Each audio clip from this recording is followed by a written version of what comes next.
Hola, se escriben muchos libros al año, pero no son muy comunes los clásicos instantáneos. Son esos libros que pueden venderse muy bien, pero que acompañan ese logro, que no es cualquier cosa, con los mejores comentarios por parte de la crítica culta y especializada.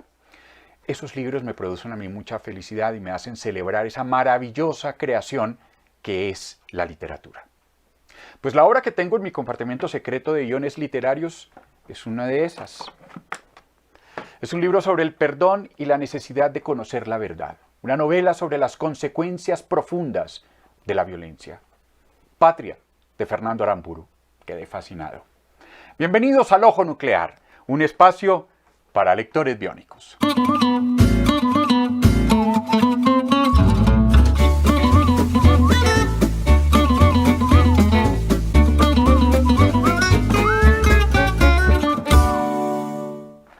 La trama de Patria empieza en octubre de 2011, en un pueblo cualquiera de la provincia de Guipúzcoa, en el llamado País Vasco.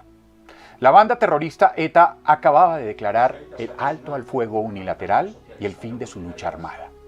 Para ese entonces, 864 personas habían sido asesinadas en ataques selectivos o indiscriminados. España estaba resentida. La guerra de ETA también había dejado profundas rupturas y rencores en la sociedad. Nadie ganó, todos perdieron. Pero Patria no es exactamente la historia de ese conflicto de 60 años. Tampoco es una novela sobre la organización, sus atentados, reivindicaciones o sobre la lucha que también adelantó el Estado español. Es más bien una historia sobre las secuelas que dejó todo ese periodo, contada desde lo vivido tras las puertas cerradas de las casas y con unos personajes a los que la violencia arrebató un pedazo de humanidad. La novela empieza con el regreso a su pueblo natal de una mujer madura. Su sola presencia saca a la luz unas llagas que, tras décadas de haberse abierto, nunca han cicatrizado. Duele porque todavía hay materia infectada dentro de ellas. Hace 20 años, el marido, el Chato, fue asesinado al salir de su casa, en ese mismo pueblo donde estaban sus raíces, su familia, sus amigos. Nadie.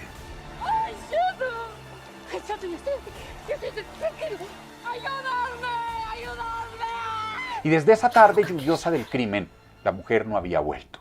Su regreso fue mal recibido, quizás por la triste realidad de que para muchos las víctimas estorban y quieren olvidarlas.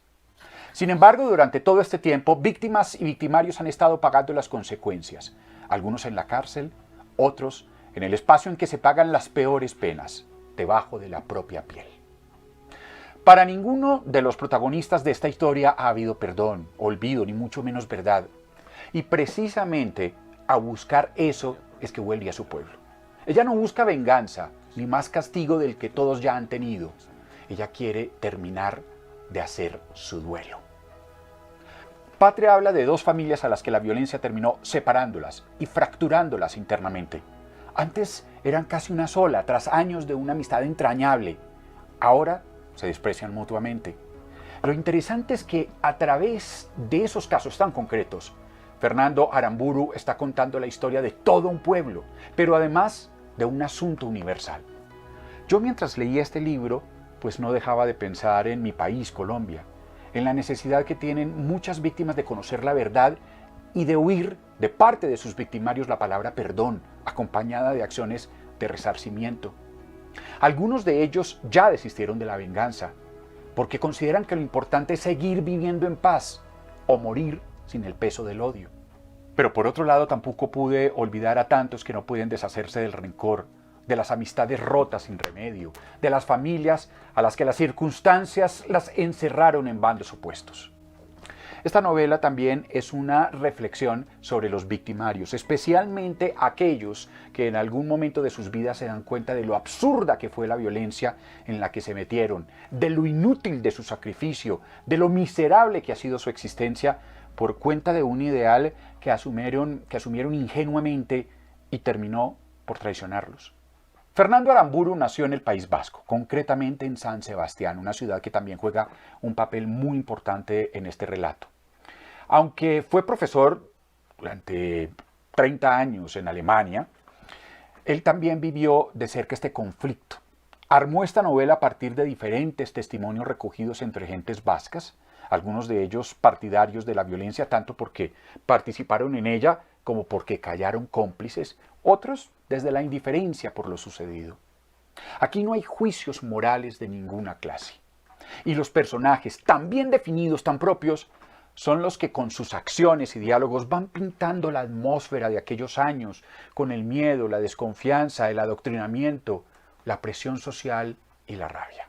Aramburu quiso darles un realismo impresionante a sus personajes, especialmente a las matronas, mujeres dominantes, secas, francotas, controladoras y omnipresentes. Esas familias matriarcales, muy parecidas entre otras cosas a las de mi tierra natal, Antioquia, de una marcada influencia vasca. De hecho, mi apellido, por ejemplo, Arroyave, proviene de allá, del País Vasco. Patria es una novela larga, son 642 páginas. Pero sentí que era necesaria toda su extensión, porque no de otra manera se podría dar espacio a los silencios y a la fuerza contenida de la historia. Ha sido traducida ya a unos 30 idiomas.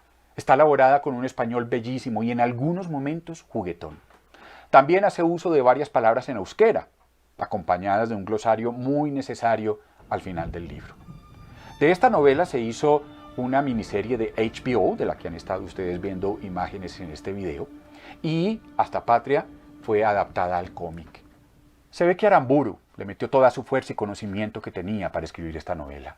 En ella hay un juego constante con el tiempo y el lector va y viene por diferentes momentos y personajes en un rompecabezas extraordinariamente bien armado.